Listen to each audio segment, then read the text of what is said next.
অন্তর্বর্তী সরকারের প্রধান উপদেষ্টা ডক্টর মোহাম্মদ ইউনূস বলেছেন, শিক্ষা শুধুমাত্র চাকরি প্রার্থী তৈরি করার জন্য নয়, এটি হতে হবে সৃজনশীল, স্বাধীন চিন্তাশীল ও উদ্যোক্তা মানুষ গড়ার মাধ্যম। তিনি তরুণদের চাকরির পরিবর্তে উদ্যোক্তা হওয়ার আহ্বান জানিয়েছেন। বিস্তারিত দেখুন প্রতিবেদনে। অন্তর্বর্তী সরকারের প্রধান উপদেষ্টা ডক্টর মোহাম্মদ ইউনূস বলেছেন, শিক্ষা ব্যবস্থার মূল লক্ষ্য কেবল চাকরির উপযোগী জনশক্তি তৈরি করা নয়, বরং সৃজনশীল, স্বাধীন চিন্তাশীল ও উদ্ভাবনী মানুষ গড়ে তোলা। তাই চাকরি না খুঁজে তরুণদের উদ্যোক্তা হওয়া জরুরি।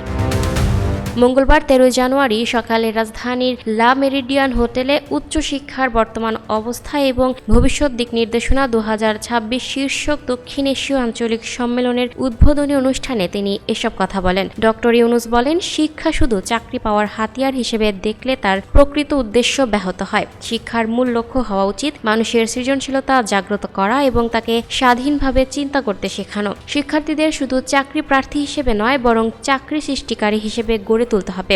উদ্যোক্তা মানসিকতা, কল্পনা শক্তি ও নতুন কিছু তৈরির সাহস, এই গুণগুলো শিক্ষা ব্যবস্থার মাধ্যমে বিকশিত হওয়া জরুরি। প্রধান উপদেষ্টা আরও বলেন, দক্ষিণ এশিয়া একটি সম্ভাবনাময় অঞ্চল, কিন্তু রাজনৈতিক অস্থিরতা, সামাজিক বিভাজন ও ভুল নীতির কারণে এই অঞ্চলের সম্ভাবনাগুলোর অনেক সময় কাজে লাগানো যায় না। শিক্ষা হতে পারে সেই শক্তি যা এই অঞ্চলের তরুণদের পরিবর্তনের নেতৃত্ব দিতে সক্ষম করে তুলবে। অন্তর্বর্তী সরকারের প্রধান উপদেষ্টা ডক্টর মোহাম্মদ ইউনূস বলেন, শিক্ষা ব্যবস্থার মূল লক্ষ্য কেবল চাকরির উপযোগী জনশক্তি তৈরি করা নয়, বরং সৃজনশীল, স্বাধীন চিন্তাশীল ও উদ্ভাবনী মানুষ গড়ে তোলা। বলেন, মানুষ জন্মগতভাবেই সৃজনশীল, মানুষের জন্মই সৃষ্টির জন্য, কিন্তু প্রচলিত শিক্ষা ব্যবস্থা অনেক সময় সেই সৃজনশীলতাকে দমন করে কেবল চাকরির প্রস্তুতিতেই সীমাবদ্ধ করে ফেলে। চাকরি না খুঁজে তরুণদের উদ্যোক্তা হওয়া জরুরি। তরুণরা রাজনীতি করছে, আমি আশা করি তাদের অনেকেই নির্বাচনে জয়ী হবে, এ কথা জানিয়ে তিনি আরও বলেন, আগামী ফেব্রুয়ারিতে নির্বাচন, জুলাই চার্টার তৈরি হয়েছে, ভোটের মাধ্যমেই নির্ধারিত হবে ভবিষ্যতের বাংলাদেশ। মূলত বাংলাদেশ সরকার এবং বিশ্বব্যাংকের অর্থায়নে বাংলাদেশ বিশ্ববিদ্যালয় মঞ্জুরি কমিশন কর্তৃক বাস্তবায়নাধীন higher education acceleration and transformation প্রকল্পের আওতায় এই সম্মেলনের আয়োজন করা হয়েছে।